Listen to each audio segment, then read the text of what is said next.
یقین کیجئے اب ضرورت میرے خیال سے نہیں رہ گئی، صرف ایک جملہ، حالانکہ پوری مجلس ہے اس پر، لیکن چونکہ آپ بیدار ہیں اور موقع ہے اس لیے کہہ دوں.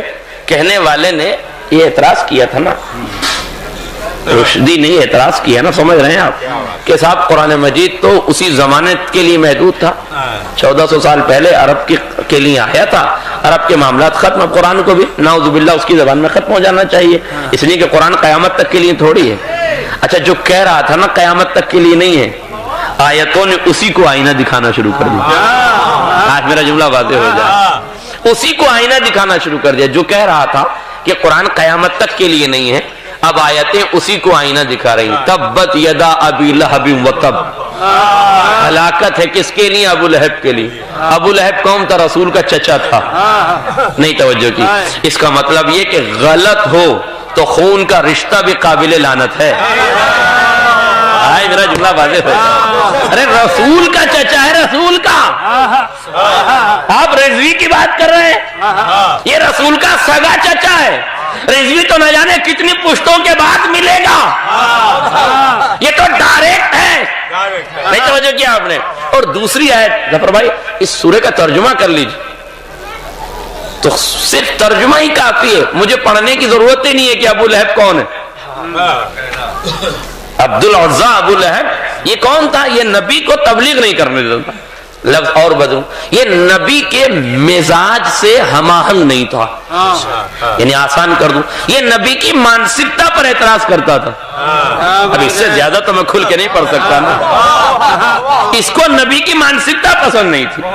حالانکہ میں بتا سکتا ہوں کہ کس کو نبی کی مانسکتا پسند نہیں ہے.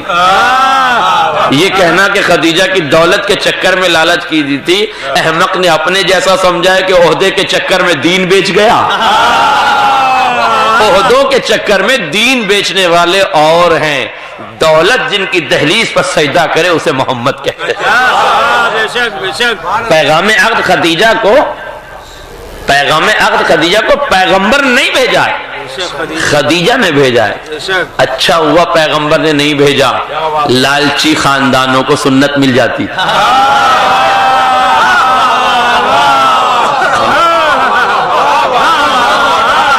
دولت کے لٹیرے خاندانوں کو موقع مل جاتا.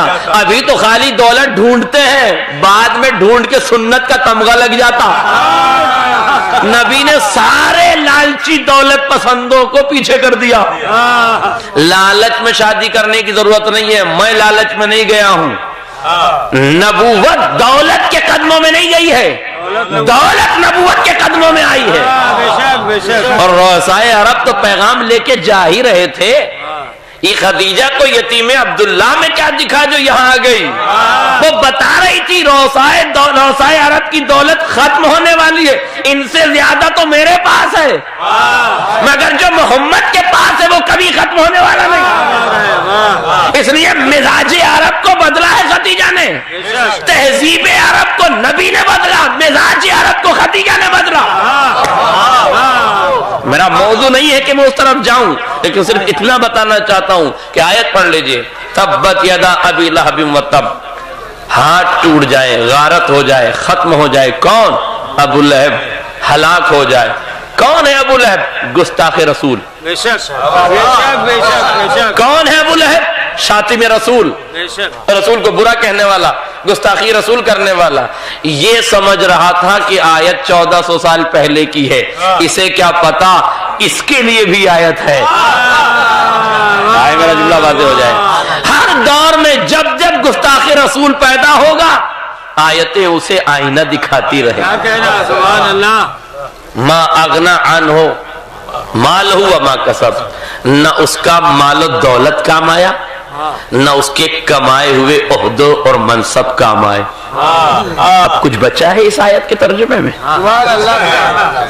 ما اغنا عنہ مالہ وما کسب، نہ اس کا مال و دولت کام آیا، وما کسب، اور جو کچھ اس نے کمایا تھا، یعنی عہدے پہ بیٹھ کے جو لوٹا تھا وقت کا مال، نہ وہ کام آیا، نہ کسی زعفرانی کی گود میں بیٹھنا کام آیا.